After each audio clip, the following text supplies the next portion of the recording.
Welcome to the White Coat Guide, presented by Dr. Shanza Jabeen. Today, we are exploring a question that has fascinated humans for centuries. What really happens to your body after death? While the topic may sound dark, it is actually filled with lessons about the beauty of life, the science of our existence, and the importance of cherishing every moment. Death begins with what doctors call clinical death. This is the moment when the heart stops beating, blood circulation halts, and oxygen supply to the brain ends. Within just a few seconds, consciousness fades. After about 5 minutes without oxygen, brain cells begin to die, and the process of biological death starts. Within the first hour after death, the body begins to cool down, a process called algor mortis.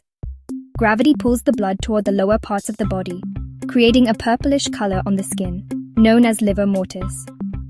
After about 3 hours, the muscles stiffen in a stage called rigor mortis. This stiffness is temporary and fades after a day or two. As time passes, natural bacteria inside the body begin breaking down tissues. This process is known as decomposition.